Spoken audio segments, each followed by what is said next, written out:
ఉద్దేశాలను ప్రభు మన పట్ల బయలుపరుస్తున్నారు. దేవుని వాక్యము సెలవిస్తూ ఉన్నది, పాపపు బ్రతుకు నిన్ను ఎడబాయని విషయములో ఉన్న ఆపద వేళల నువ్వుకు అడ్డముగా నిలబడినా కానీ అవి నీ పట్ల ఎంత విమితమైన భారాన్ని కలిగిస్తాయో అలాగే నీపై సత్కృపను చూపెడి తండ్రికి నువ్వేం చేస్తుండాలి? స్తోత్రము చేస్తూనే ఉండాలి. అలాగనే దైవజనులు ఇంకొక పాటలో రాస్తారు, ప్రభుని శరీర రక్తములు ఉభయ జీవితములకు మేలై ఉండును నాకు. అంటే దేవుని వాక్యమనే ఆహారమును, దేవుని యొక్క పరిశుద్ధ శరీరమును, ఆయన దివ్య మహిమాన్విత రక్తమును మనకు అనగా మన ఉభయ జీవితాలకు ఏమై ఉన్నది అంటే మేలై ఉన్నది. ప్రభు పేరిట వచ్చిన వారులారా, ఈ పరిశుద్ధ 2వ ఆదివార దినము ఎంతో ప్రశస్తము, పావనము. పండగేం కాదు, కానీ ఆదివారం అంటేనే ఆశీర్వాదం. రానున్న పరిస్థితులను బట్టి అపవాది యొక్క యత్నాలు మన పైన తలెత్తుతూ ఉన్నాయి. అపవాది యొక్క బంధకాలను మనల్ని ఏం చేస్తూ ఉన్నాయి? వెనక్కు లాగుతూ ఉన్నాయి. గత దినమున మనం ఒక బాధాకరమైనటువంటి సంఘటన మన సంఘంలో చోటు చేసుకుంది. ఇప్పటికీ నేను ఈ విషయంలో ఇంకా ఒక ఆలోచనలకు రాలేకపోతూ ఉన్నాను. కారణం ఏమిటి అంటే, మనవరాలి యొక్క పుష్పవతి కార్యక్రమాన్ని గురించి 7 ప్రార్థన ఏర్పాటు బుధవారం జరిగింది. అదే రోజు గృహప్రవేశం కూడా మనం పూజ చేసుకున్నాం. అది జరగగానే 16 ఏర్పాటు చేసి వాతావరణం గురించి అన్ని విధములైన శతవిధ ప్రార్థనలు బిడ్డల కొరకు జరిగించిన తరువాత గురువారము అంతరంగ సంస్కారములో కూడా తల్లిగారి గురించి ప్రార్థన చేశాం. ఉపవాస ప్రార్థనలో సంపూర్ణమైన ఏర్పాటు ఆ స్థలంలో జరగాలని ఆ కార్యక్రమం గురించి 7 స్త్రీలు ప్రార్థన చేశారు. ప్రార్థన చేసి ప్రార్థన ముగించుకున్న సరాసరిగా నేను కరెక్ట్గా టైం చెప్పేస్తాను, 22 నిమిషాలకి కీబోర్డ్స్ అన్ని ప్యాక్ చేసుకుంటుండగా ఫోన్ వచ్చింది నాకు. ఇంకా విచిత్రం ఏమిటంటే, ఆ గురువారం నేను లేని, ఇక్కడ ఊర్లో లేను. రాత్రి 9 గంటలకు వెంకయ్యమ్మ గారు నాకు ఫోన్ చేశారు. 9 గంటలకు, అయ్యగారు ఒక్కసారి అర్జెంటుగా ఇంటికి రండి అయ్యగారు అని ఫోన్ చేశారు. అమ్మా నేను ఊళ్ళో లేనమ్మా, బయటికి పని మీద వచ్చాను అని చెప్పేసి అనగానే, రేపు ఉదయం కాలమే మీ దగ్గరికి వచ్చి నేను మాట్లాడతానన్నా.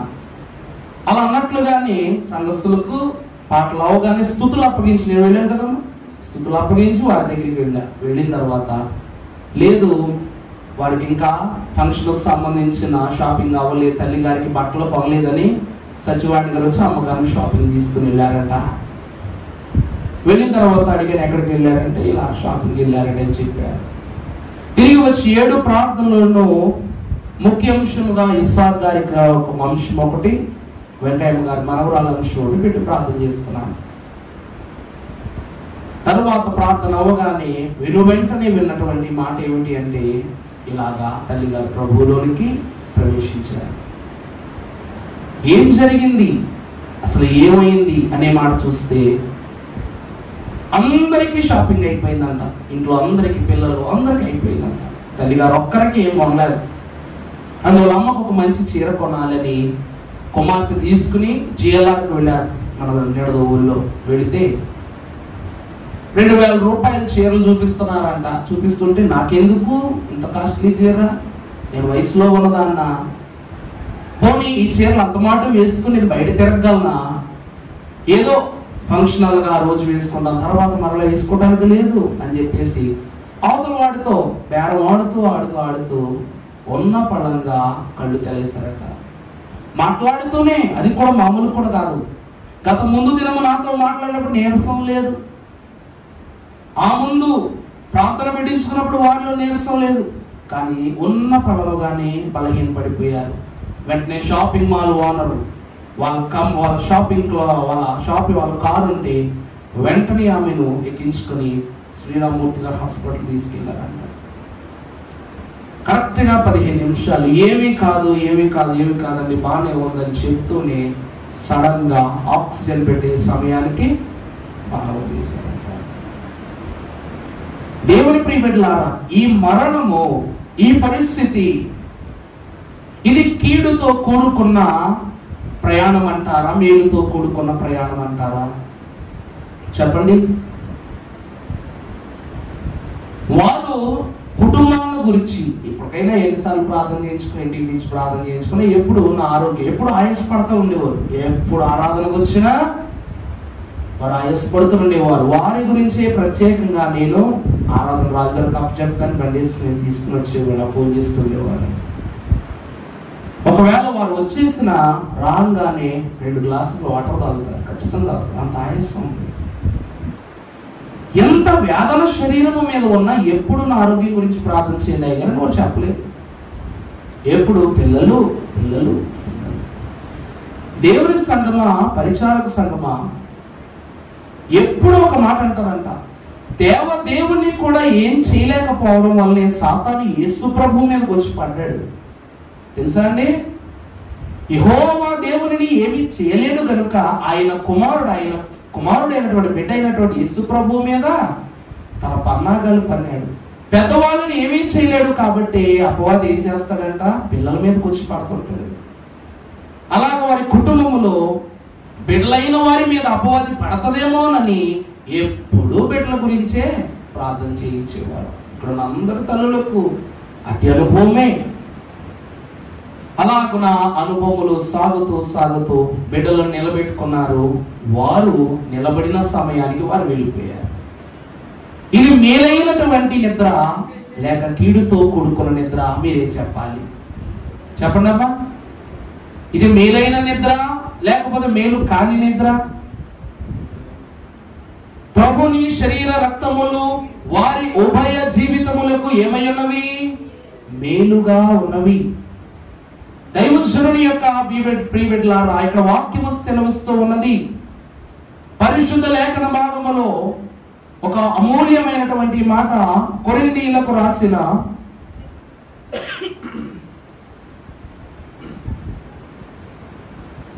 మొదటి పేతురు రాసిన పత్రిక 5వ అధ్యాయము 7వ వచనం.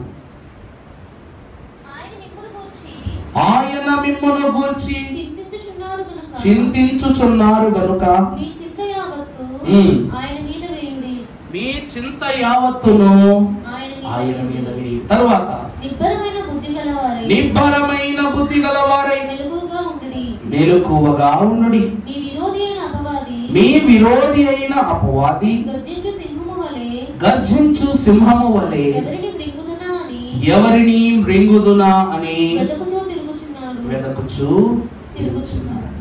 దేవుని ప్రియబిడ్డలారా, నిబ్బరమైన బుద్ధి గలవారై ఏమై ఉండాలి? మనము మెలకువగా ఉండాలని దేవుని వాక్యము తెలియజేస్తూ ఉన్నది.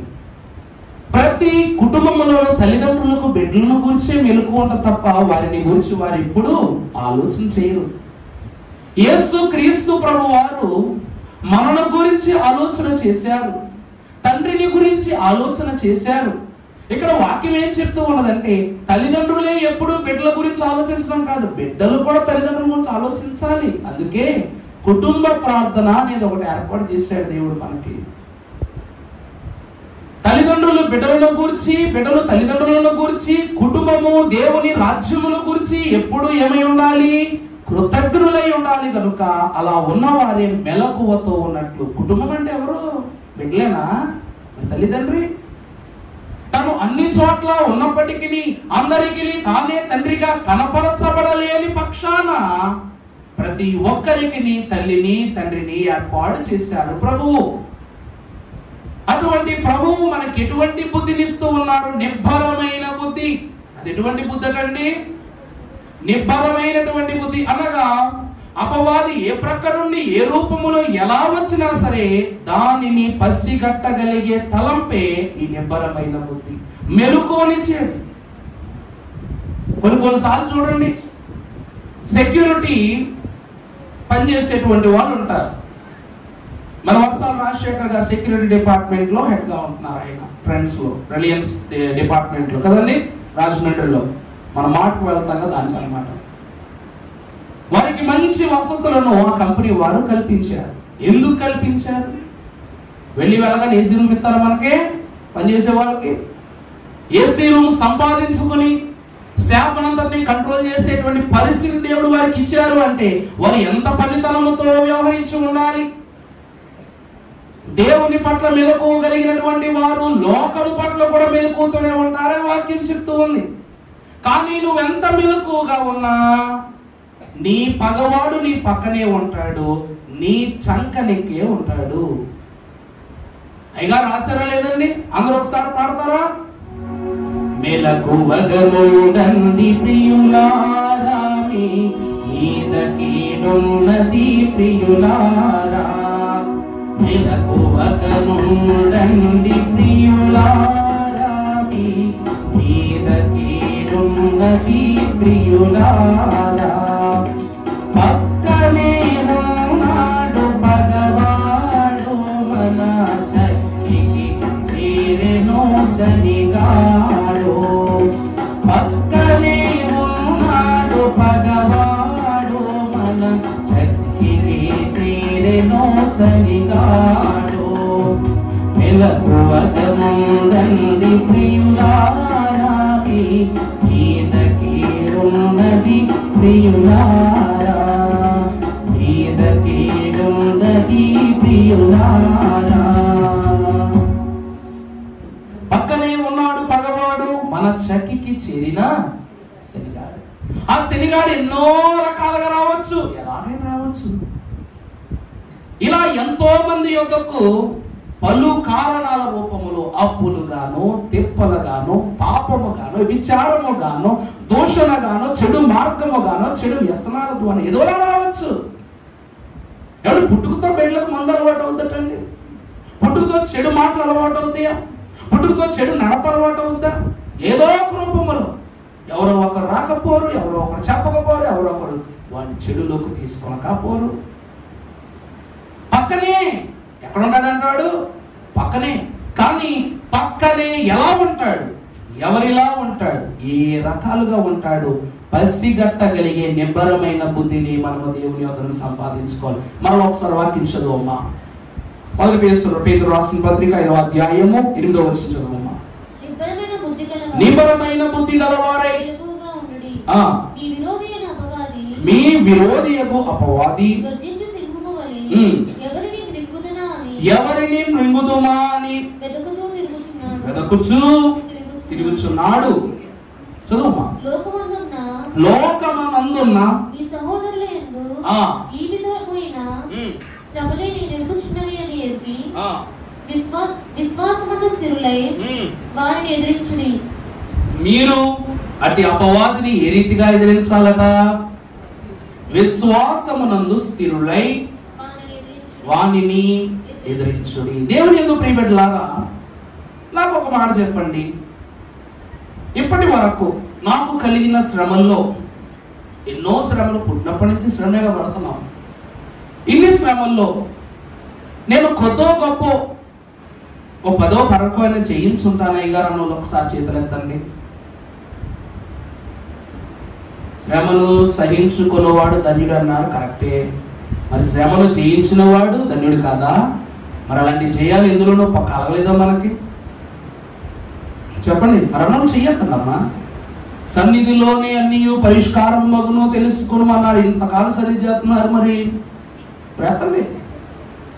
నేను మిమ్మల్ని ఒప్పడం లేదమ్మా, చేతం చేయొద్దాను. నేను బోర్డు చేయించా, సంతోషం, దేవునికి మహిమ. ఈ దినము దేవుని వాక్యములో కూడా అలాగున కొందరు పడ్డారు కానీ జయించలేని స్థితిలో ఉన్నారు. కొందరు నిలబడ్డారు కానీ నిలదొక్కుకోలేని స్థితిలో ఉన్నారు.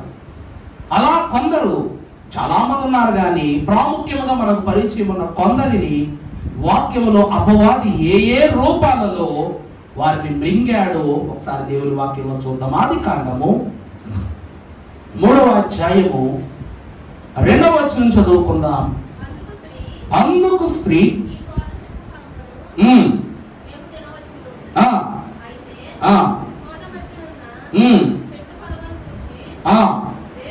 దేవుడు మీరు చావకు ఉండునట్లు వాటిని తినకూడదని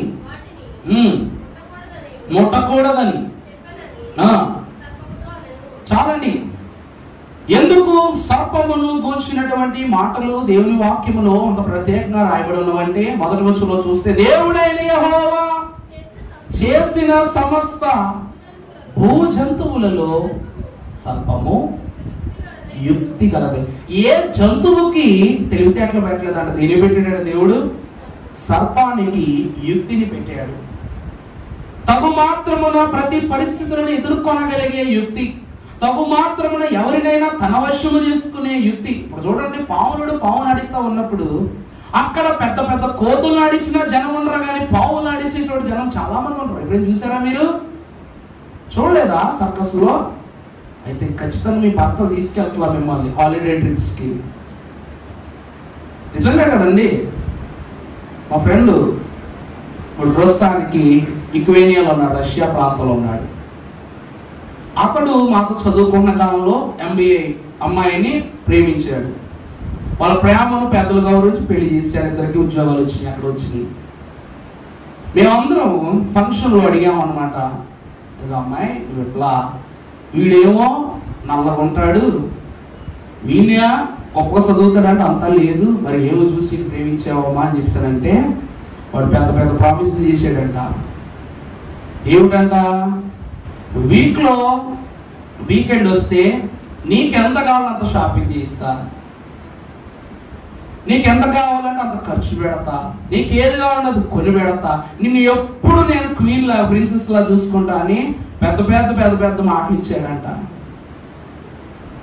ఆ అమ్మాయి కూడా తెలివైందే లేడు, తెలివి తక్కువదేం కాదు. వీడిగా ఇప్పించలేకపోతే ఇప్పించుకునే క్యాండిడేట్ ఆమె. ఆ రీతిగానే సర్పము కలిగిన తెలివితేటలతోనే సాతాను యొక్క యోచనకు తగిన వానికి ఎవరు కనబడుతున్నారు? ఇక్కడ సర్పము కనబడుతూ ఉంది. అంటే అవ్వమ్మ గారి యొద్దకు సాతానుడు ఏ రూపములో వచ్చాడంట? సర్పము రూపములో వచ్చాడు. అమ్మ కనబడుతుందా మీకు అక్కడ? భూజంతువులన్నిటిలోనూ యుక్తి గలది కనుక ఆ యుక్తి గల మాటలకు అవ్వమ్మ గారు ఏమైపోయారు? ఆకర్షింపబడ్డారు. కొన్నిసార్లు చూడండి, పాము ఎదురుగా వచ్చి నిలబడింది అనుకోండి, మనం దన్నైపోతాం.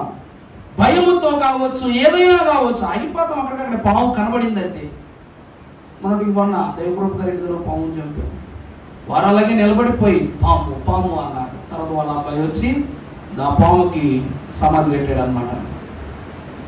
పాము కనబడింది. ఏ జంతువు కనబడినా మనం అంత కంగారు పడతారు. పాము కనబడిందంటే ఉన్న చోట ఆగిపోతాం. కారణం ఏమిటి అంటే పాముకున్న ఆకర్షణ అట్లాంటిది.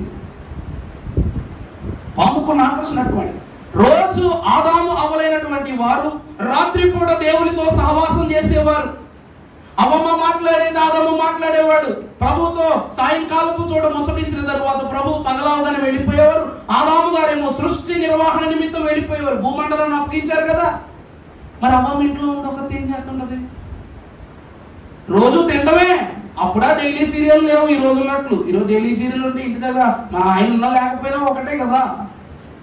అప్పుడా డైలీ సీరియల్ టీవీలు లేవు. లేకపోయేసరికి టైం పాస్ కోసం ఏ జంతువుకు అవ్వమ్మను ఆకర్షించే అంత శక్తి లేదు. ఎందుకంటే మహిమ దేహము కలది కనుక ఆమె జ్ఞానమునకు సమమైన జ్ఞానోక్తి ఎవరి వరద నుండి ఆమె పొందుకొనలేదు. అప్పుడట సర్పము తన కుయుక్తితో అవ్వమ్మ యొద్దకు అవ్వమ్మ పంచన చేరింది. దేవుని ప్రియబిడ్డలంతే మాటలతో బొట్లో వేసుకుంది. ఎన్నో అద్భుతాలు చూపించింది. ఎన్నో ఆలోచనలు రేకెత్తించింది. మహిమ దేహములో ఉన్న వారిని మలిన దేహములోనికి తీసుకుని వచ్చేలా చేసింది. అంటే సర్పము రూపమును ధరించుకుని మొట్టమొదట అపవాది ఏం చేశాడంట? గర్జించు సింహములాగా అవ్వమ్మను మింగేశాడా లేదా? తర్వాత అవ్వమ్మ వెళ్ళి ఎవరిని మింగేసింది? ఆదాము గారిని మింగేసింది. ఆ ఇద్దరి యొక్క కలయిక కయ్యూను ప్రాణాన్ని కూడా మింగేసింది. క్షమించింది, కయ్యూను హేబేలుల ప్రాణాలను కూడా మింగేసింది. దేవుని ప్రియపెట్లారు ఈ రోజు కూడా నీ వద్దకు ఎలాగైనా వస్తాడు. అది పాములాగే రావాలని ఏముందండి? పాలు పోస్తే పామే తిరిగి కాటేస్తుంది అన్నట్లుగా మనము ప్రేమించిన వారే, మన పంచన ఉన్నవారే, మనం నడిపింపులోనికి తీసుకొచ్చిన వారే నీకంటే ఎక్కువ సన్నిధి. కొన్ని చోట్ల ఏమంటే తెలుసా అండి, నేనే ఆమెకి ఆలయాన్ని అలవాటు చేశాను, చివరికి నన్నే దాటి ఆలయంలో గొప్ప వ్యక్తిలాగా అయిపోయిందని అదొక బాధ. వాళ్ళ అన్యులు, నేనే వాళ్ళ ఆలయంలో తీసుకొచ్చా, ఈరోజు పాద్రి గారు వాళ్ళకే ఎక్కువలు. ఏంటిది? ఇలాంటి బాధతో కూడిన పరిస్థితులు కూడా ఉంటాయి. ఉండవండి. ఇవన్నీ దేనివల్ల కలిగేటువంటి పరిస్థితులు? అపవాది కలిగించేవే. నీకంటే అవి ఎక్కువ సన్నిధి చేస్తా ఉందంటే నీలో లోపం అన్నట్టు అనిపించడం లేదా అని నువ్వు ఇంకా ఎక్కువ సన్నిధి చేయొచ్చుగా. నువ్వు పుట్టుకతో దేవుని అనుభవంలో ఉన్నదానివి, దేవుని అనుభవంలో ఉన్నటువంటి వారు. కెమెరా చూడమ్మా, సరే లేకపోతే అనుభవంలోనికి మనము దేవుళ్ళలోనికి వచ్చినప్పుడు మన ఆలోచనలు, మన తలాంతులు ఎలా ఉండాలంట? ఎలా ఉండాలి? శ్రేష్టమైనవిగా ఉండాలి. ఆ రీతిగానే శ్రేష్టమైన ఫలముల స్థితిలో ఉన్నటువంటి వారిని విషఫలములుగా మార్చేసింది. తినుటకు గాని పంచను ఉంచుటకు గాని దేనికి ఆస్కారము లేకుండా అపవాది ఏం చేశాడు? వారిద్దరిని ఏం చేశాడంట? పాపములను గెంటేశాడు. మొదటిగా ఆదాము అవ్వల యొద్దకు సర్పము రూపములో వచ్చింది. ఇక రెండవదిగా దేవుని వాక్యములో మనము చూసినప్పుడు పరిశుద్ధ లేఖన భాగములో నుండి 39వ అధ్యాయం ఆదికాండం 10వ అధ్యాయం 12వ వచనం, 39వ అధ్యాయం 10వ వచనం. అమ్మ, దినదినమున ఆమె యోసేపుతో మాట్లాడుచుండెను.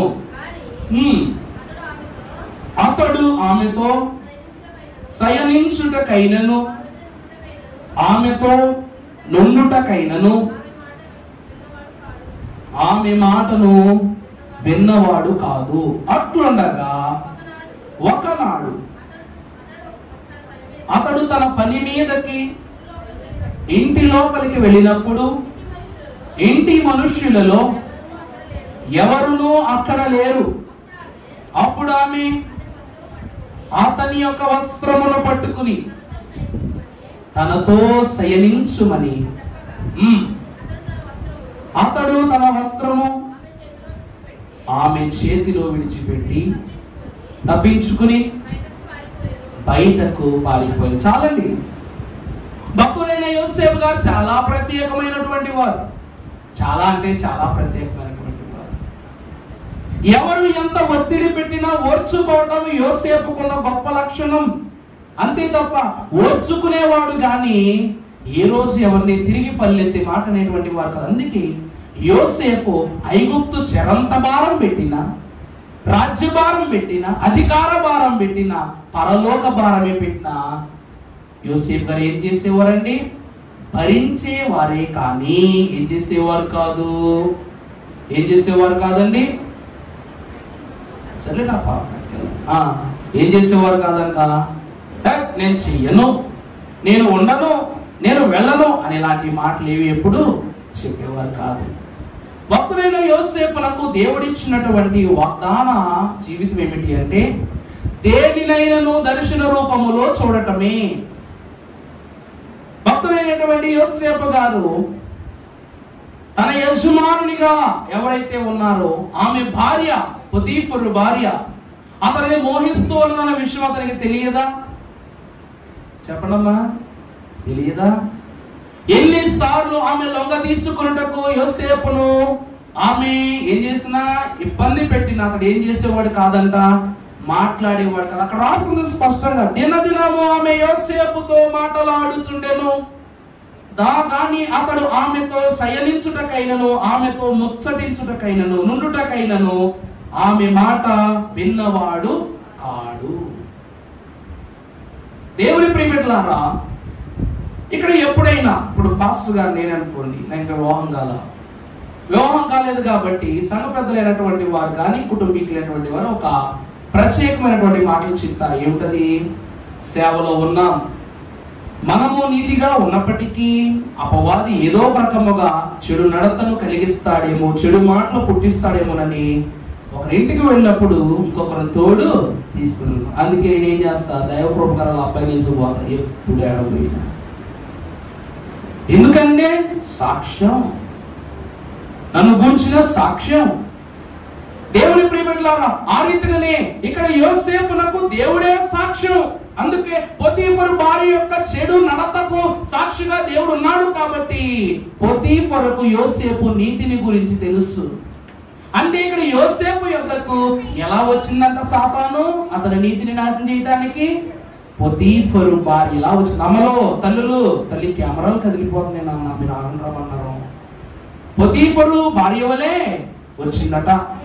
ఇక్కడ మనము దేవుని వాక్యము ద్వారా గమనించినట్లయితే ప్రియులారా, యోసేపును మాత్రమే ఆమె ఇష్టపడటానికి 2 కారణాలు ఉన్నాయండి. ఒకటి ఏమిటి అనగా అతడు యూదుడు.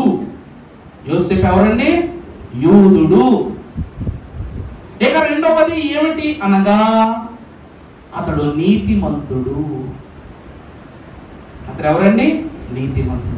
యూదుడైనటువంటి వారు ఏ విషయంలోనైనా సరే దేవునికి ప్రతిష్ఠితులుగా ఉంటారు. అందుకే యేసుక్రీస్తు ప్రభువారు యూదులు ఏ చిన్న పని చేసినా, ఏ చిన్న పని పుచ్చుకున్నా దాన్ని పూర్తి చేయకుండా వెనకాడరు. ఇక్కడ దేవుని వాక్యలో చూస్తే మోషే గారు ఐగుప్తు దేశాన్ని విస్తరణీయమైన దేశంగా మార్చేశారు. కారణం ఏమిటంటే ఇది ఐగుప్తీయుల యొక్క పని కాదు, ఇశ్రాయేలీయుల పనితనము. ఇశ్రాయేలీయుడైనటువంటి యూదుడైనటువంటి మోషే గారు అనగా ఆయన నాయకత్వమే ముందుకు నడిపిస్తూ ఉంది. ఇక్కడ ఐగుప్తీయుల యొక్క పని లేదు, వాళ్ళు హింసించడమే వాళ్ళ పని. ఎంత హింసించినా వారు ప్రబలినట్లు యోసేపు యొక్క యుక్తిని, శక్తిని, దైవ భక్తిని గమనించిన పొతీఫరు నమ్మకస్తునిగా పక్కన పెట్టుకున్నాడు, చిన్న వయసు వాడైనా సరే. ఆమె భార్య కూడా ఆమె స్థానాన్ని, ఆమె స్థాయిని విడిచిపెట్టి యోసేపును లొంగ తీసుకునే ప్రయత్నం చేసింది. నీతిమంతుడైన యోసేపు ఆమెను దూరమే పెట్టాడు తప్ప ఏ దినమునందునో ఆమెకు విషయములో అడ్వాంటేజ్ తీసుకోవడానికి ప్రయత్నం చేయాల. అందుకు గాను యోసేపు గనుడయ్యాడు. యోసేపు నిలదొక్కున్నాడా లేదా విశ్వాసాన్ని? భార్య రూపములో. అక్కడ మనము చూస్తే అవ్వమ్మ యొద్దకు సర్పము రూపములో, చెడు మాటల రూపంలో వచ్చింది. అవబడిపోయింది. యోసేపు పడ్డాడా? మోహము రూపములో యోసేపు దగ్గరికి వచ్చింది. యోసేపు జయించాడు. ఇది 2వ ఆశీర్వాదం. ఇక 3వది మనము చూసినప్పుడు సంఖ్యాకాండం 22వ అధ్యాయము 16వ వచనాన్ని చదువుకుందాము. వారు బిలాము వద్దకు వచ్చి అతనితో, నీవు దయచేసి నా యొద్దకు వచ్చుటకు ఏమీ అడ్డము చెప్పకుము. చూసారా, నేను నీకు ఏమిస్తానంటున్నాడు రాజు? బహు ఘనతను కలుగ చేశాడు. చదువమ్మా. నీవు నాతో అది చేసేదను. చదువు. కనుక నీకు దయచేసి వచ్చి నా నిమిత్తము సిప్పోరు కుమారుడైన బాలాకు చెప్పెనని. ఆ కాలమునందు ఇశ్రాయేలు ప్రజల యొక్క అభివృద్ధిని చూసి మనస్సులోనే హీన స్థితికి, అంటే ఈగోతో, బాధతో, జలసీతో ఉన్నటువంటి ఈ బాలాకు ఇశ్రాయేలు ప్రజలను యుద్ధముతో ఏం చేయలేకపోతున్నాడు, మాటల ద్వారా ఏం చేయలేకపోతున్నాడు, అధికారముతో ఏం చేయలేకపోతున్నాడు, పన్నుల ద్వారా ఏం చేయలేకపోతున్నాడు, ఏమి చేయలేకపోతున్నాడు, నిస్సహాయంగా ఉన్నాడంటే. చివరికి బిలామును పిలిపించి ఆఫర్ ఇచ్చాడు అన్నమాట. ఏమన్నాడండి? బిలామును పిలిపించి ఆఫర్ ఇచ్చాడు. బైబిల్ మిషన్ వాళ్ళు కూడా ఆఫర్ ఇస్తున్నారండి బయట. ఇప్పుడు ఏంటో తెలుసా, మనం అందరం ఏకమైపోతాం, మళ్ళా ఒకే పంచులోనికి వచ్చేద్దాం, ఒకే స్థితిలోనికి చేరిపోదాం. మనం దాటి ఎన్నో ఎన్నో మిషన్లు వచ్చేస్తూ ఉన్నాయి అనగానే కిరణ్ బాబాయ్ గారు ఏమన్నా తెలుసా? దేవుని నిర్ణయమును నేను దాటను. తల్లి గర్భము దాటి బిడ్డ బయటకు వచ్చిన తర్వాత మరలా బిడ్డను తీసుకెళ్లి గర్భములో పెట్టడం ఎంత అసాధ్యమో, అలాగే తల్లి యొక్క గర్భమును తల్లిన వానికి కూడా గర్భవాసములో ఉండుటకు అర్హత నిషేధమనయ్య గారు మాకు చెప్పేశారు. అందుకే ఎన్నో మిషనులు ఉన్నవి భూములను ఎప్పుడో రాసేశారు. అయ్యగారు ఎప్పుడు రాశారండి? ఆ కాలంలోని ఎన్నో మిషనులు ఉన్నవి భూమిలో, కానీ సన్నిధి నేర్పిన సద్గురు ఉన్న స్థలము మాత్రము కాకాని స్వస్తిశాల బేతేలు గృహము. ఇక్కడ మనము చూసినట్లయితే ఇశ్రాయేలు ప్రజల మీదకు ఎందరో రాజులు దండించారు, కానీ వారి యందు ఎవరి కనుచూపు మేర కూడా ఫలించలేదు. కారణము వారికి దేవుడు ఉన్నాడు. నేను ఏ పాట ఉండండి, అయ్యగారు కూడా అన్నారు కదా, బాబాయ్ గారు కూడా ఒక మాట అంటారు, నేనెవరిని పిలవటానికి, నేనెవరు వెళ్ళిపోమంటానికి. అయ్యగారు ఎవరిని వెళ్ళిపోమనలా, అయ్యగారు ఎవరిని రమ్మనలా. దేవదాసయ్య గారు ప్రతి ఇంటికి వెళ్ళి గృహదర్శనాలు చేశారా? మిషన్ యొక్క విలువ తెలుసుకున్న వారు, దేవుని ఘనత తెలుసుకున్న వాళ్ళు పాకలోకి వచ్చారు, పాకలో ఉన్న వాళ్ళు మేడలోకి వచ్చారు, మేడలో ఉన్న వాళ్ళు భవనములోనికి చేరారు, భవనములో ఉన్నవారు రాజభవనములోనికి వెళ్ళిపోతారు. ఆ రీతిగానే కూడా బిలామునకు ఒక గొప్ప ఘనతనిస్తానని బాలాకు అంటూ ఉన్నాడు. నువ్వు ఈ విషయంలో నాకు సహకరించు, నీకు ఏది కావాలంటే ఇస్తాను, ఏ అధికారం కావాలంటే ఇస్తాను, ఒక్క పరిష్కారం, ఒక్క ఐడియా చెప్పు నాకని బాలాకు బిలామును అడగగానే బిలాము అంటాడు, నేనేం చేయలేను, కానీ సలహా ఒక్కటి మాత్రం ఇవ్వగలను. వాళ్ళని శపించడానికి నాకు శక్తి లేదు, నశింపజేయడానికి శక్తి లేదు. ఏ రాజులు గొప్ప సైన్యము ఈ భూమి మీద లేదు, పరలోక సైన్యం కూడా ఏం చేయలేదండి నిజం చెప్పాలి ఇశ్రాయేలుని. ఎందుకంటే పరలోక సైన్యాన్ని ఇశ్రాయేలులకు కావాలి అన్నారు భక్తులు, తెలుసా అండి? ఎందుకంటే వాళ్ళు భక్తులు కనుక, విశ్వాసులు కనుక మనకు వ్యతిరేకంగా సైన్యం ఉండదు, మన పక్షంగా సైన్యం ఉంటుంది. అటువంటి వారిని ఎవరేం చేయలేరు, కానీ వారిని వారే నాశనము చేసుకోగలరు అని చెప్పి బాలాకు నాకు ఒక సమాచారం చేయటంటే, ఒక ఉత్సవాన్ని ఏర్పాటు చేయి బాలాకు. నువ్వు ఆ ఉత్సవంలో అందమైన స్త్రీలను, వ్యసనముతో కూడిన మద్యములను, చెడు సహవాసములతో కూడిన పనులను ఏర్పాటు చేయి. దానికి ఇశ్రాయేలు ప్రజలు పిలిపించగానే వారు తప్పక చెడు నడతలోనికి వెళ్ళే ఏర్పాట్లు చేయి అనగానే 24,000 మంది ఇశ్రాయేలీలు వెళ్తారు. అక్కడికి 24,000 మంది చెడులోకి వెళ్ళిపోతారు.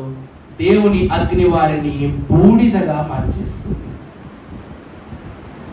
అంటే బాలాకు యొక్క తలంపులోనికి వచ్చిన చెడు నడత బిలాము దగ్గరికి ఎలా వచ్చిందంట? బహుమానం రూపంలో వచ్చింది కదా. నీకు ఏది కావాలన్నది ఇస్తాను.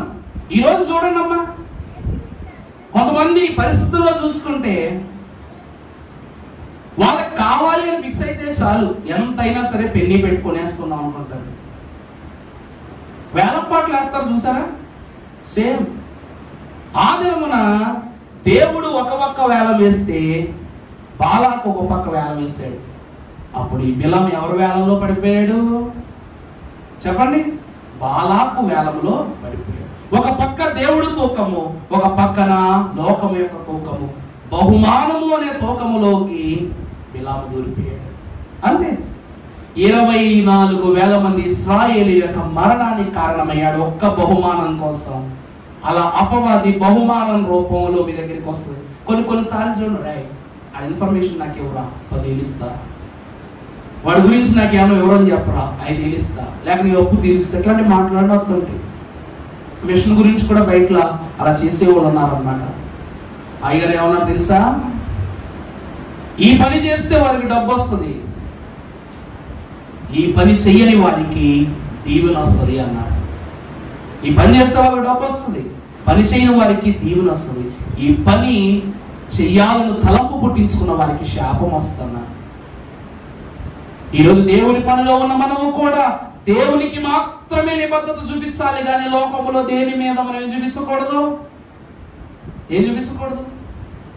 సొంత బుద్ధితోనూ యేసు ప్రభుని నెరుగలేము. నీవెంతగా నీలో చించిన విపుని నీవెన్నటికి ఎరిగి చూడలేవు. అంటే నీ సొంత బుద్ధితో నీ జీవితాన్ని నువ్వే సరిదిద్దుకోలేవు, దేవుని యొద్దకు చూడలేవు. అటువంటి నీవే ఈ లోకాన్ని బాగు చేయటమో, లోకాన్ని నశింపజేసే తలంపుతో ఉండటమో, ఇలాంటివన్నీ ఎందుకు ఏర్పరచుకుంటున్నావు అన్నదే బాలాకు బిలాముల యొక్క చరిత్ర చెప్తూ ఉన్నది. ఇది మూడవది, సర్పము రూపములో అవ్వమ్మ యొద్దకు. రెండవదిగా మోహము రూపములో, స్త్రీ రూపములో యోసేపు యొద్దకు. మూడవదిగా ఎవరండి? బిలాము యొద్దకు ఎలా వచ్చిందంట? బహుమానం రూపంలో. ఇక 4వ చూస్తే న్యాయాధిపతుల గ్రంథము 16వ అధ్యాయం 4వ వచనం నాకు బాగా ఇష్టమైనటువంటి. అమ్మా, పిమ్మట అతడు సోరేకు లోయలోనున్న దెలీలా అను స్త్రీని మోహింపగా ఫిలిష్తీయుల సర్దారులు ఆమె యొద్దకు వచ్చి ఆమెతో అతని లాలన చేసి అతనికి గొప్ప బలము దేనిలోనున్నదో మేమెలాగు గెలవవచ్చును, మేము అతన్ని బంధించి అతని గర్వము అణుచుదుము. అప్పుడు మాలో ప్రతి వాడును 1,100 వెండి నాణెములను నీకిచ్చేదము అని చెప్పారు. ఈ స్టోరీ చాలా ప్రత్యేకమైన స్టోరీ. న్యాయాధిపతుల్లోనూ శౌర్యవంతుడు, బలవంతుడు. ఎక్కడైనా చూస్తే ప్రతి న్యాయాధిపతి ఏదో ఒక ఆయుధం పట్టుకునే యుద్ధాలు చేసేవాడు. కానీ సంసోనుకున్న బలం ఏంటంటే అతడు చిన్న పుల్ల పట్టుకున్న అతని దృష్టిలో ఒక గొప్ప ఆయుధం అది. ఒకానొక సమయంలో 1000 మంది బలాఢ్యులను నశింపజేసిన తరువాత ఫిలిష్తీయుల యొక్క వంశావళి మొత్తం అంతటిని సంసోనే అంతం చేస్తాడన్న భయం పుట్టేసిందంట వీళ్ళకి. ఎప్పుడు ఇతడు ఏం చేసేవాడు, అంతటి భయంకరమైనటువంటి యుద్ధాన్ని పూర్తయిన తర్వాత అతడు ఎక్కడికి వెళ్ళున్నాడు, పిమ్మట అతడు సోరేకు లోయలోనున్న దెలీలాను స్త్రీని మోహింపగా. దేవుని ప్రియబిడ్డలారా, సంసోను యొక్క దృష్టి ఎప్పుడు కండల మీదే ఉండేది. నన్ను ఎవరు ఏం చేసేవారు కాదు, నన్ను ఎవరు ఏం చెయ్యలేరు. ఇదే సంసోనుకున్న గొప్ప ఆలోచన. ఇలాంటి ఆలోచనలో ఉన్నటువంటి సంసోను ఒక స్త్రీ పట్ల మోహమును కలిగి జీవించడం ప్రారంభించాడు. అక్కడ యోసేపును లొంగ తీసుకోవాలనుకున్న స్త్రీ పొతీఫరు భార్య అయితే, ఇతడు ఇష్టపడినటువంటి స్త్రీ దెలీలా. ఈమె యొద్దకు వెళ్ళి ఈమెను ప్రేమించాడు. తన తల్లి ఎవరికీ చెప్పొద్దు అన్న గొప్ప రహస్యాన్ని తీసుకుని వెళ్ళి ఆమెకు చెప్పగా ఆమె ఏం చేసింది, మంగళ కత్తిని తీసుకుని హెయిర్ కటింగ్ చేసింది అన్నమాట. మంచి హెయిర్ స్టైల్ చేసింది ఇలాగా. అప్పటి వరకు జల్లు వేసుకుని తిరిగేవాడు. ఎలా తిరిగేవాడు అంటే సంసోను, ఒక మాట చెప్పండిరా, సంసోను జీవితంలో ఒక ఎత్తు శౌర్యమైతే ఒక ఎత్తు అంత కామెడీయే. ఎందుకంటారు చెప్పండి. ఏ ఫిలిష్తీయులు అయితే సంసోను చూసి ఊరవతలకు పారిపోయేవారు, 10 కోసాల దూరం పారిపోయేవారు, గొలియాతు లాంటి సైన్యం అన్నవారైనా అటువంటి వారు అతడిని ఒక ఆట బొమ్మలా మార్చేశారు. ఆ జుట్టు పోయాక. కామెడీయే కదండి ఇది. సింహానికి కళ్ళు తీసేసిన తర్వాత దానికి పదునైన గోళ్ళు ఉంటాయండి, బలమైన కోరలు ఉంటాయండి. కళ్ళు లేనప్పుడు బోనులో పెట్టిన తర్వాత సింహమైనా ఒకటే, చిట్టెలుకైనా ఒకటి అన్నట్లు ఇతడిని బంధించిన తరువాత చిట్టెలుక మాదిరి హింసలు పెట్టారు. కారణం ఏమిటంట? కారణం ఏమిటి చెప్పండి? మోహము. అక్కడ ఒక స్త్రీ ఒకరిని మోహిస్తే ఇతడే స్త్రీని మోహించాడు కనుక ఇతనికి దెలీలా రూపములో వచ్చిందనమాట. దేవుని ప్రియబిడ్డలారా, అక్కడ రాయబడినటువంటి మాటలో చూసినప్పుడు ఈమెకు అంటే ఇతడు ప్రేమించాడు, ఆమె ఏం చేసింది, ఎన్ని రూపాయలకు అమ్మేసింది అతన్ని? 1,100 వెండి నాణెములకు సంసోను యొక్క చుట్టూ అమ్మేసింది. దేవుని ప్రియబిడ్డలారా, ఈరోజు మన యొద్దకు కూడా ఇలాగే వస్తారు. లవ్ లవ్ లవ్ అన్న వాళ్ళందరూ బాగా ఆలోచించండి. ఏమిటి అంటే పర్స్ ఉంటే కార్డు ఉంటే అందులో బ్యాలెన్స్ ఉంటే. ఒక విషయం చెప్పనా అండి, నా లైఫ్లో జరిగింది నేను చెప్తాలే. నేను కాలేజ్ చదివేటప్పుడు మా మమ్మీ నాకు ఫీజు మాత్రమే కట్టేవారు. బయట ఫుడ్ తినడానికి ఇష్టపడక బస్సులో రావటమే, నీకేంద్ర బయట కొనుక్కొని తినాల్సిన అవసరం.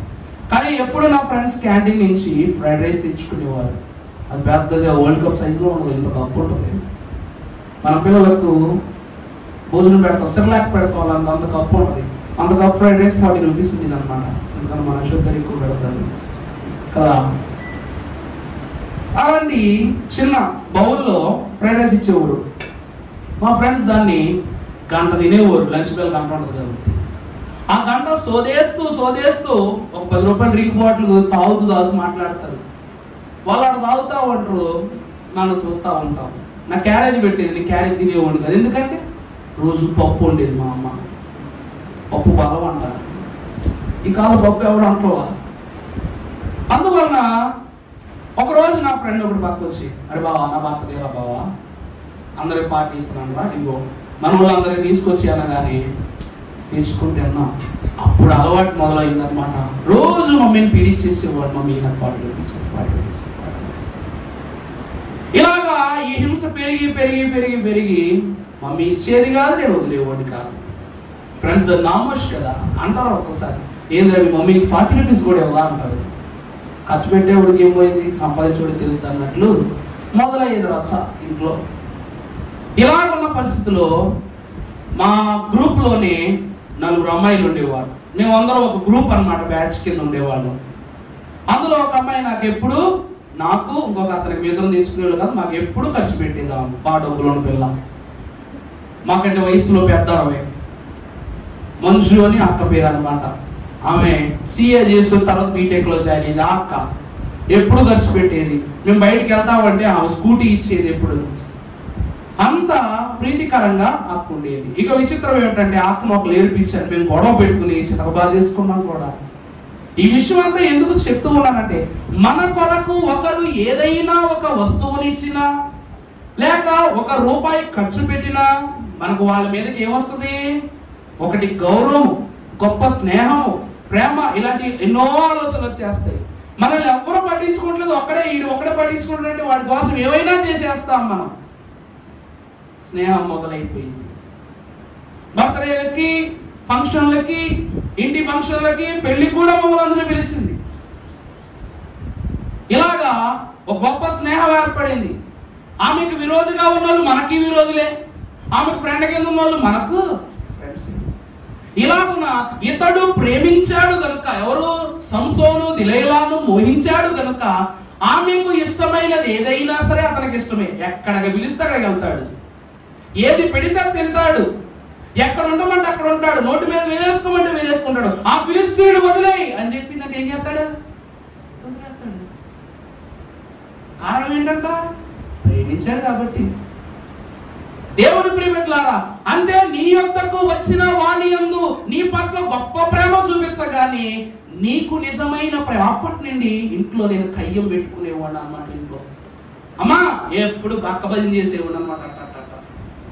మా దివ్యకు ఉండేది, నువ్వు ఇవ్వు, మా అమ్మలాగా ఆమె ఎత్తుందని చెప్పేసి మా అమ్మ చేస్తా ఉంటాడు. ఓ పని చేయరా, వెళ్ళిపోయాను, ఇంట్లో ఉండరా, అక్కడే శుభ్రంగా అక్క ఇంట్లోనే ఉండరా తిట్టేసి మా మమ్మీ. ఫీజు కూడా అక్కనే కట్టమన్నారు అని చెప్పేది అనమాట. ఇంకా విచిత్రం, దిలైల కోసము తల్లి యొక్క మాట మర్చిపోయాడు. నీ శిరస్సులో అనగా నీ కురులలో ఉన్న రహస్యాన్ని ఎవరికి చెప్పొద్దనగానే ఆ ప్రేమను పడిపోయి చెప్పేశాడు. ఎవరికి? నీ బలమునకు సంబంధించినటువంటి స్థితులను నువ్వు ఎక్కడ దాక్కుంటావో చెప్పొద్దు అని అన్నాడు. ఎక్కడ చెప్పేశాడు? ఆమె చెప్పేశాడే లేదు. ఏ లోయలో దాక్కుంటాడు రాసింది అక్కడ, సోరేకు లోయలో దాక్కుంటాడు అతడు. ఆమెకు చెప్పేశాడు, అన్ని చెప్పేశాడు. ఇలా ఆఖరికి ఏమైపోయిందండి? అన్నీ చెప్పేశాడు కాబట్టి చివరికి సంసోన్ని చంపేశాడు. దేవుని వాక్యము ద్వారా సెలవిస్తున్నాం దేవుని ప్రియబిడ్డలారా, లోకములో ఒక చిన్న కథ చెప్తా, తర్వాత వెంటనే వెళ్ళిపోదాం. ఒక కోడి పిల్ల పాపం వణుకుతూ నడుస్తుందంట. వణుకుతూ ఉంటే దారకుండా ఒక ఆవు వెళ్తూ ఉంటే అది ఆ దారిలో పేడ వేస్తుందంట. పేడ వేయగానే పేడ వచ్చి కోడి పిల్ల మీద పడింది. నిజమే అమ్మా, సలహా కాదు. ఆవు పేడ వేయగానే ఈ కోడి పిల్ల మీద పడగానే ఈ కోడి పిల్ల బాధలు కొట్టద్దంట. అసలే చలితో వణికిపోతున్నా నేను, ఈ పేడ ఏంద్రనా అయినా అని బాధపడుతున్నా. అప్పుడు ఆ పక్కగా వెళ్తున్నటువంటి ఒక పిల్లి ఆ పేడలో నుంచి ఆ యొక్క కోడి పిల్లలు బయటికి తీసి నీటిలో పెట్టి తప్ప మరి గడిగి ఏం చేసింది? గుట్టుక్క నోట్లాడేసుకున్నాక. దీన్ని బట్టి మీకు ఏమర్థమైందండి? మన మీద పేడ వేసిన వాళ్ళు చెడ్డోళ్ళు అనుకోకూడదు, మనల్ని తీసి నీటిలో కడిగారు కదా అన్న వాళ్ళని మంచోళ్ళు అనుకోకూడదు. అమ్మ కఠినంగా ఉన్నంత మాత్రాన ఆమె చెడ్డది కాదు, స్నేహితురాలు సహకరించినంత మాత్రాన మంచిది కాదు. జీవితంలో సంసోనుకు గొప్ప శోధన దిలైల వల్ల ఒక ఎత్తులో తన జీవితమే మారిపోయింది. అందుకే దిలైల వలె ఏ రూపంలో ఆమె స్త్రీ రూపంలో వచ్చింది. మీ వద్దకు ఎలాగైనా రావచ్చు, మగాడు రూపంలో రావచ్చు, బంధువుల రూపంలో రావచ్చు. తర్వాత వాక్యములు మనం చూసినప్పుడు యోబు గ్రంథము ప్రాముఖ్యమైన మాట, 1వ అధ్యాయం 9వ వచనం. 1వ అధ్యాయం 9వ వచనం. మా పైన చదువు, 8వ వచనం చదువురా. అందుకు యెహోవా నీవు నా సేవకుడైన యోబు యొక్క సంగతిను ఆలోచించావా? అతడు యథార్థవంతుడును న్యాయవంతుడునై దేవుని యందు భయభక్తులు కలిగి చెడుతనం విసర్జించినవాడు భూమి మీద అతని వంటి వాడు ఎవడనూ లేడు. ప్రభునందు దేవుని ప్రియబిడ్డలారా, ఇక్కడ యెహోవా దేవుడే స్వయముగా యోబు అనే మహాభక్తులను గురించి చెప్తున్న మాట. నువ్వు నా భక్తుడైన యోబును గురించి ఆలోచించిదివా? అతడు నీతిమంతుడును యథార్థవంతుడును సత్యవర్తనుడు అయింది, దేవుని యందు భయభక్తులు కలిగి జీవిస్తూ ఉన్నాడని యెహోవా సాక్ష్యమిస్తూ ఉన్నారు. అందుకు ఇక్కడ సాతానుడు ఏమంటున్నాడంట? అని అడుగగా అపవాది, చూసారండి సాతానుకు ఎన్ని తెలివితేటలు చూసారా? యేసుక్రీస్తు ప్రభు వారిని ఏమంటాడు? నువ్వు ఈ కొండ మీద నుంచి దూకు, నీ దూతలైనటువంటి నీ దేవుని దూతలైన వారు వచ్చి కాపాడతారు అంటాడు. ఈ ప్రపంచ రాజ్యాలని కైవసం చేస్తానంటారు. ఒక్క దేవునికి మాత్రమే కాదు, దేవకుమారునికి మాత్రమే కాదు, దేవునికి కూడా చాడీలు చెప్పటం మొదలుపెట్టి ఏమని, అబ్బా ఊరకనే నీ యందు భయభక్తులు కలిగి ఉన్నాడా యోబు? ఎందుకంట ఏమని చదువమ్మా? దేవుని యందు భయభక్తులు కలవాడాయన ఊరకనే నీవు అతనికి అతని ఇంటి వారికి అతనికి కలిగిన సమస్తమునకు చుట్టూ కంచె వేసితివి కదా, నీవు అతని చేతి పనిని దీవించుట చేత అతని ఆస్తి దేశములో బహుగా విస్తరించి ఉన్నది. ఊరికినే నిన్ను ప్రభువును బట్టి భయభక్తులు కలిగి ఉన్నాడు అనుకుంటున్నావా? దేవా దేవునికే చాడీలు చెప్పేసేవాడు. చూసారండి మనం ఏ పాటోళ్ళు? దేవుని సన్నిధిలో నిలబడడానికి శక్తి లేని వాడు తమ బిడ్డలను గురించి దేవుని ఎదుటే. ఈరోజు మన ఇళ్లలో కూడా చూసారా, చుట్టాలే చుడతారనమాట. మేళం అంతా మీ ఓణి ఇలా తిట్టాడు, మీ ఓణి ఇలా అన్నాడు. తన బిడ్డలకు, తన గర్భమునందు జీవించిన బిడ్డలకు, తన గర్భములో నుండి ప్రాణము పోసిన తల్లికి ఏం చెప్తారట? తన బిడ్డ వచ్చాడ వాడని చెప్తారంట. ఊరికి నీ బట్టి నేను ప్రేమిస్తున్నాడు అనుకుంటున్నావా? నా కొడుకు మంచోడు అని ప్రతి తల్లి చెప్తుంది. కానీ అప్పుడేమంటాడు? ఊరికే నీ కొడుకు నిన్ను ఏమన్నా ఇష్టపడుతున్నాడా? ఊరికే నీ కొడుకు నిన్ను ప్రేమిస్తున్నాడు అనుకుంటున్నావా? నువ్వు వాడికి కావాల్సిన కొంటున్నావు కాబట్టి ప్రేమ, ఇవ్వాల్సిన ఇస్తున్నావు కాబట్టి ప్రేమ, ఎవరి మాట్లాడి మీదకి రావడం ప్రేమ. ఒక్కసారి అయ్యి తీసి పక్కన పెట్టు. నీ కొడుకుని ప్రేమిస్తాలేదు చూడు, నీ కూతురిని ప్రేమిస్తలేదు చూడు. ఏమన్నా నిజమా కాదా? ఎప్పుడు తిడుతూ ఉంటే ఏమనుకుంటాం? మా నాన్నని ఎప్పుడు తిడతాడు. ఎప్పుడు కొడుతూ ఉంటే మా నాన్నకు అసలు ప్రేమే లేదు. పోనీ ఇద్దరు కలిసి ఇదే పనిలో పడ్డారు అనుకోండి, దేవా నన్ను ఎలా కలుపుని పుట్టించావు, అబ్బో ఇది గొప్ప ప్రార్థన బావా. ఎందుకంటే ఇద్దరు అలాంటి వాళ్ళు ప్రార్థించుకున్నాను నా దగ్గర. గారు అర్జెంటుగా రండి, నేను వేరే దేశం వెళ్ళిపోవాలి, నేను మా ఇంట్లో ఉండలేకపోతున్నాను, నాకంటే ఒక కొత్త జీవితం కావాలి, నా బతికేది నేను బతకాలి, ప్రార్థన చేయాలి నా కోసం అన్నాడు. ఏమైనా ప్రార్థన చేయలే అంటే వాడి బతుకాడు బతకడం కోసం ప్రార్థన చేయాలంట. మరి అంత ధైర్యం ఉన్నాడు ఇంట్లోకి వెళ్ళిపోవచ్చు కదా. ఉండి లేరు అంటే ఇంకి డబ్బులు ఇచ్చే నాన్న లేడుగా. అంటే వీడికి ఒక స్థాయి వచ్చేంత వరకు వాళ్ళు కావాలి, తర్వాత అక్కడనే అక్కర్లేదు. వీడికి మెలకు ఉందంటారా లేదంటారా? ఇప్పటికీ మీకు ఒక ఉన్నత సాక్షి చెప్తారు, మీ ప్రాంతంలో పెట్టండి. ఇస్సాక్ గారు వారి కుమారుని గురించి గృహము దాటి ఉద్యోగరీత్యా వేరే దేశం వెళ్ళి 17 సంవత్సరాలు అవుతుంది. ఈ రోజు వరకు వారి కుమారుని గురించి వారు కనిపెట్టుకునే ఉన్నారు. మా ప్రతి వాగ్దానంలో మేము చేసే ప్రార్థన తెలుసా? తప్పిపోయిన కుమారుడు తండ్రి విలువ తెలుసుకుని వెనుదిరిగి వచ్చినట్లుగానే నువ్వు ఆ కుమారుని తండ్రి యొద్దకు చేర్చు ప్రభు అని ప్రార్థన చేస్తున్నావమ్మా. కారణం ఏమిటంట? ఈ లోకములో బిడ్డలు వదిలేస్తున్న తల్లిదండ్రులు ఉన్నారు, కానీ బిడ్డలు వదిలేసిన తల్లిదండ్రులు లేరు. మన ప్రభు మనల్ని వదలలేనట్లుగానే మన తల్లిదండ్రులు మనం వదలరు.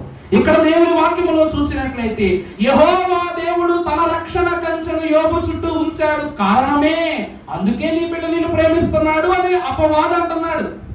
కానీ నిజానికి దేవదేవుడు సాతానుకు అధికారం ఇచ్చి నువ్వు ఎన్ని చేసినా ఏమి చేసినా ఏమి కాదు, లోపవర్ణుడు వచ్చిందా వదిలేస్తారు.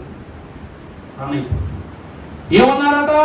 నువ్వు ఏమి చేసినా ఏమి జరిగినా సరే నా బిడ్డ నన్ను విడిచిపెట్టరు. ఎందుకంటే అందరూ నన్ను విడచినా నీవు నన్ను విడువనంటివే,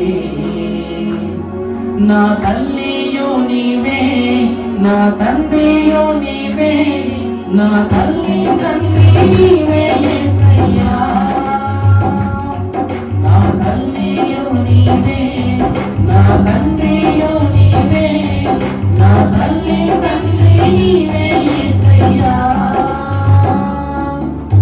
అందరూ నన్ను విడచినా నీవు నన్ను విడువనంటివే, అందరూ నన్ను విడచినా నీవు నన్ను విడువనంటివే, నా తల్లియు నీవే, నా తండ్రియు నీవే, నా తల్లి తండ్రి నీవే యేసయ్యా, నా తల్లియు నీవే, నా తండ్రియు నీవే, నా తల్లి తండ్రి నీవే యేసయ్యా.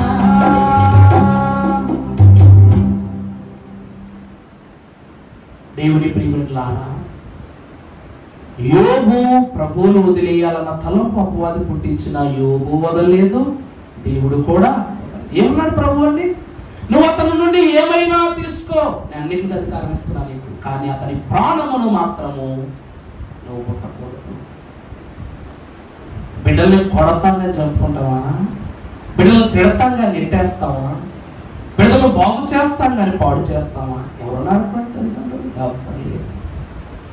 దేవుని వాక్యం సెలవిస్తూ ఉన్నది, దేవునికే చాడీలు చెప్పి తన బిడ్డల పక్షముగా వ్యతిరేక తలంపులను పుట్టించాడు అపవాది. ఇది 5వది ప్రాముఖ్యమైనది. అపవాదికి ఎంత అధికారం ఇచ్చాడు దేవుడు అంటే తనతో కూడా చాడీలు చెప్పగలిగే అధికారం అపవాదికి ఉంది. ఉరికినే ఇచ్చావా? ఉరికినే ఇచ్చావా నువ్వేమి? అతని యొక్క స్వాస్థ్యమంతా దేశమంతా విస్తరించేంత గొప్పగా ఇచ్చావు నువ్వు. ఆరని పొయ్య, ఆగని సౌఖ్యము, చెరగని ఆనందము, చిరస్మరణీయముగా నిలిగిపోయే విలువ, ఇవన్నిటినీ నువ్వు ఒక్కసారి తీసేసి చూడు, ఉంటాడా నీ దగ్గర? ఆ తరువాత ఒక్కటొక్కటిగా పోగానే భార్య ఏమంటది? ఇప్పటికీ ప్రభువును ద్వేషించు, భార్య రూపములు, తర్వాత స్నేహితుల రూపములు, పనివారి రూపములు, అందరి రూపములు వచ్చారు. యోబు కదలలేదు, బెదరలేదు. ఇదే దేవుని యొక్క సంకల్పం. విశ్వాసి ఎన్ని రూపాలను రావచ్చు, ఎన్ని రూపాల్లో విశ్వాసానికి రావచ్చు, కానీ నువ్వేం చేయకూడదు, మాట్లాడకూడదు, వెనుదిరిగి చూడకూడదు. ఇది 5వది. 6వది చూసినప్పుడు మత్తయి సువార్త 26:15 మన బాగా తెలిసిందే.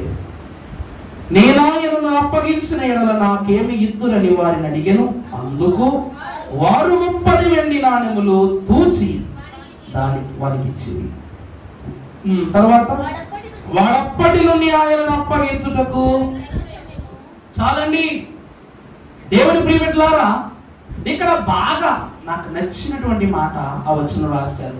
వాడప్పటి నుండి తగిన సమయము కొరకు దేవునిని అప్పగించుకున్నట్టుకు ఏం చేస్తున్నాడు? కనిపెట్టుకుంటున్నాడు. ఇక్కడ దేవుణ్ణి అప్పగించడానికి బోల్డంత సమయం కనిపెట్టుకున్నాడు, కానీ క్షమాపణ చెప్పడానికి కనిపెట్టుకున్నాడా? అదే విశ్వాస చేసే మొదటి తప్పు, చివరి తప్పు కూడా. తండ్రి తిట్టాడు, దేవుడు మనకు వరం ఇవ్వలేదు, దేవుడు మనకు మేలు చేయలేదు, అన్ని విషయములోనూ మనం వెనకబడిపోతాం. అదే బ్యాంక్ మేనేజర్ పిలిచి, బాబు నీ లోను 2 నెలల్లో శాంక్షన్ అవుతాను అన్నాడు అనుకోండి, అలాగేనండి అంటాం. 2 నెలలకు నీ లోన్ రాకపోతే ఇంకో నెల టైం పడతావు అంటే వెయిట్ చేస్తావా తిట్టేస్తావా?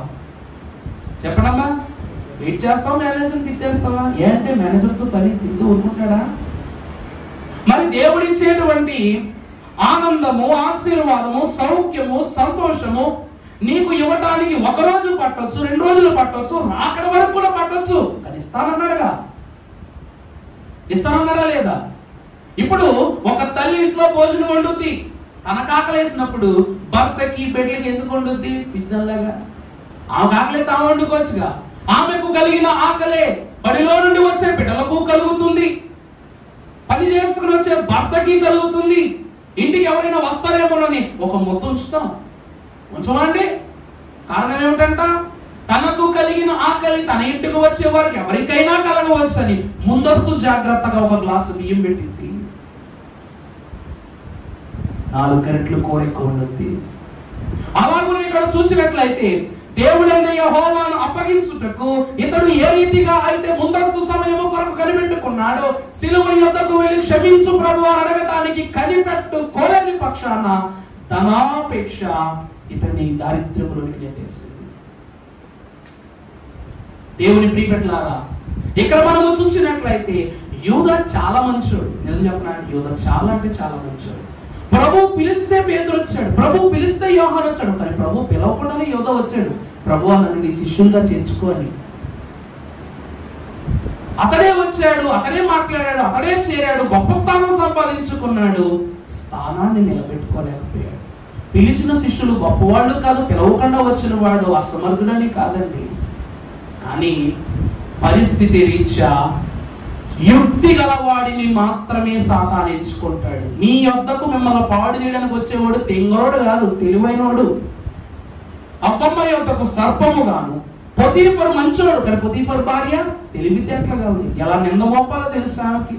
దిలైలకు తెలివితేటలు కలదు ఆమె. బిలాము దేవుని ప్రవక్త, అతడు తెలివైన వాడే, ఆశీర్వాదాలు గలవాడే. ఇలా ఎవరు తక్కువ అని చెప్పగలము? దేవుని కన్నా సాతానికే చావు తెలివితేటలు ఉన్నాయి. ఉన్నాయా లేవా? దేవుని తెలివితేటలు అలాంటివి. ఆయనకు ప్రేమ, న్యాయము, పరిశుద్ధత అనే లక్షణాలు ఉంటాయి. వీడికి పాపము, నశింపు, మరణం అనే లక్షణాలు ఉన్నాయి.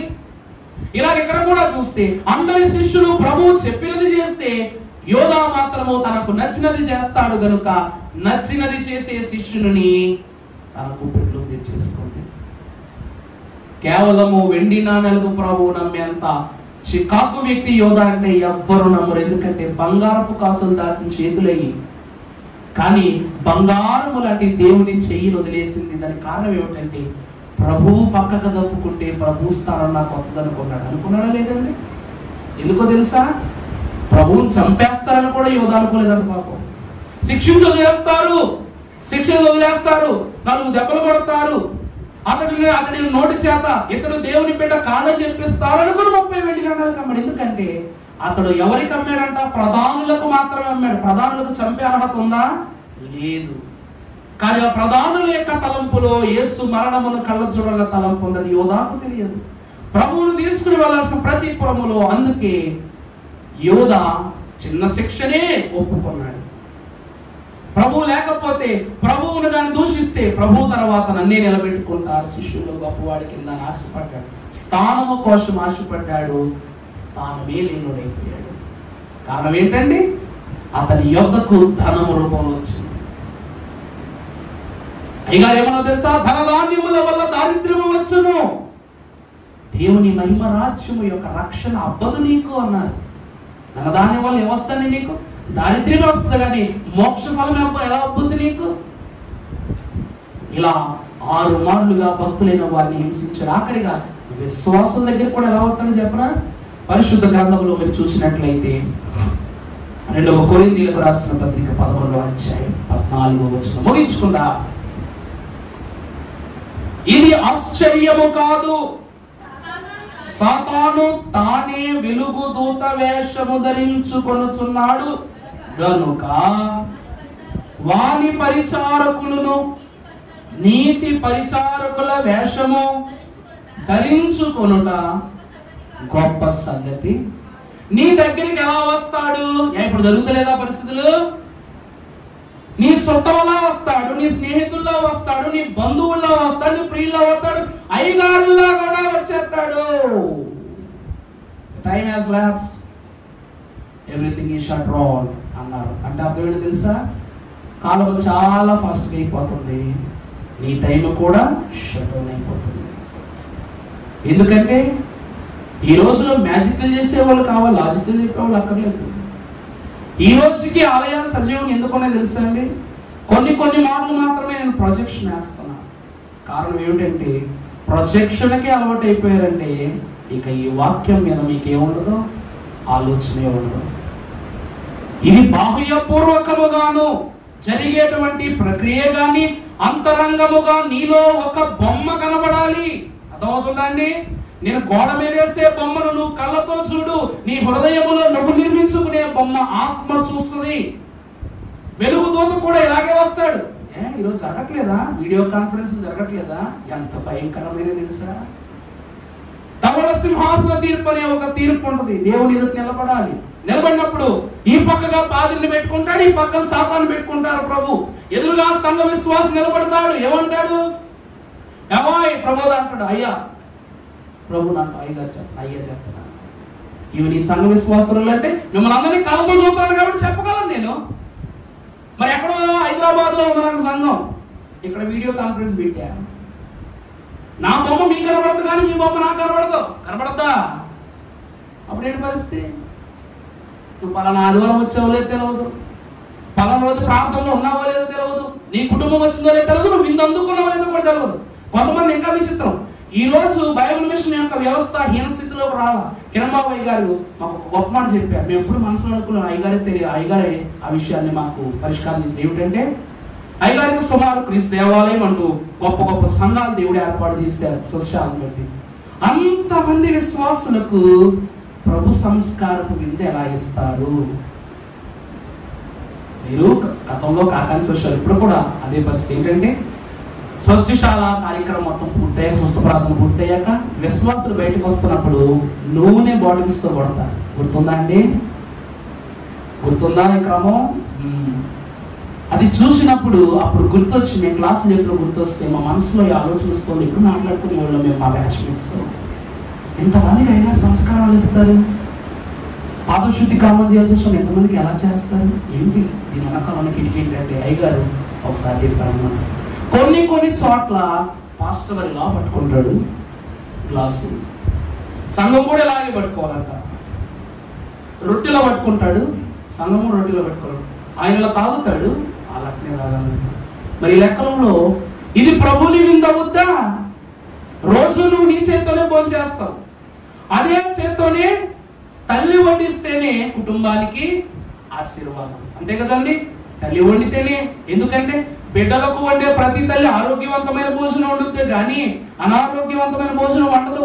వడ్డించే ప్రతి తల్లి కడుపు నిండా వడ్డిస్తుందే గాని తాత్కాలికంగా వడ్డించదు. అలాగే దేవుడు కూడా తను ఏర్పాటు చేసిన విందులు తన బిడ్డలకు సంపూర్ణముగా ఇస్తారు కానీ అసంపూర్ణముగా ఇవ్వరు. అందువల్ల అయ్యగారు ఏం చేసేవారంట, ప్రతి దేవాలయమునకు సంస్కార ఆదివారం ఒక్కొక్క యాజకుని పంపించేసేవారు మిషన్లో నుండి. ఇప్పటికీ అదే క్రమం. ఈరోజు మీరైనా చూడండి, పల్లెట సంఘముల యాజకులు లేరు, దేవుడు పంపించాడు. నన్ను నా వారంలో లేరు, దేవుడు పంపిస్తున్నాను నన్ను. ఇలా ఒక వారము వస్తే 2 సంఘాలకు వెళుతున్నా, మరొక వారము ఇంకొక సంఘానికి వెళుతున్నా. ప్రయాస అయినా సరే దేవుడు నడిపిస్తున్నారా లేదా? ఎందుకంటే ప్రభుని శరీర రక్తములు ఉభయ జీవితములకు ఏమై ఉన్నవి? మన మేలును ఆ ఆదివారం సంఘం కోల్పోతూ ఉంది. ఈ రోజు వచ్చే వాళ్ళందరూ గాల్లో ఒక ద్రాక్షరసాన్ని పట్టుకుని వాళ్ళు టీవీలో తాగుతారు, వీళ్ళు ఎక్కడ కూర్చొని తాగుతారు. టీవీని ఎక్కడ? నువ్వు విందందుకున్న విషయము చూచేవానికి తెలియదు, తాగే నీకు కూడా అతను చూస్తున్నాడో తెలియదు. మరి తీర్పు కాలము వచ్చినప్పుడు దేవుని ఎదుట ఏమని సమాధానం చెప్పాలి? ఇప్పటికీ చెప్తున్నాను, సంస్కారము ఒక్కసారి పోయిందంటే ఆ నెలంతా 4 వారాల దీవెన పోయినట్లే. నన్ను ఒకరు అడిగారు, అయ్యగారు నేను రాలేదండి, నాకు ఇవాళ సంస్కారం ఇస్తారంటే ఇవాళ ఒకరి కోసం ఇవ్వగలమా?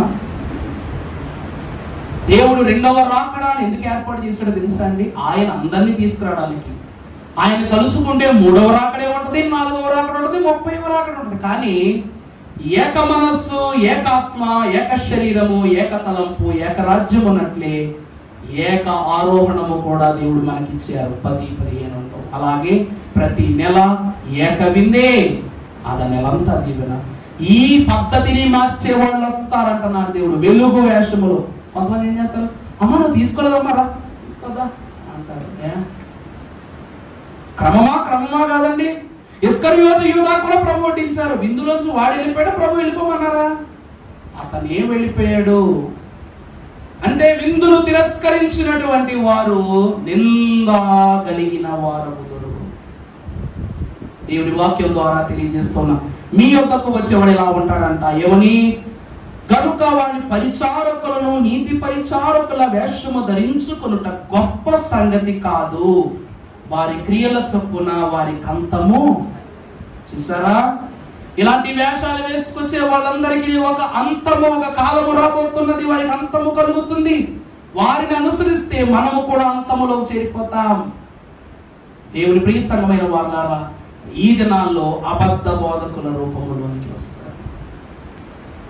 అబద్ధ బోధకుల రూపంలోనికి దేవుడు ఈ అనుమతిని ఇచ్చాడనమాట, ఈ చెడుతనాలు జరగటానికి. ఈ తర్వాత ఆఖరిగా తీర్పు, రెండవ రాకడ.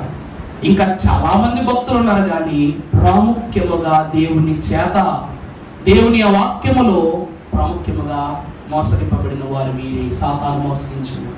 అందుకే ప్రియులారా, మనము ఆఖరి వారుగా ఉండొద్దు, మోసపోయేవారుగా ఉండొద్దు. వెలుగును నమ్మొద్దు. చీకటిలో ఉన్నవాడు వెలుగుని ఇష్టపడతాడు, కానీ వెలుగై ఉన్న దేవుని ఇష్టపడిన వాడు ఎప్పటికీ చీకటిని చూడు.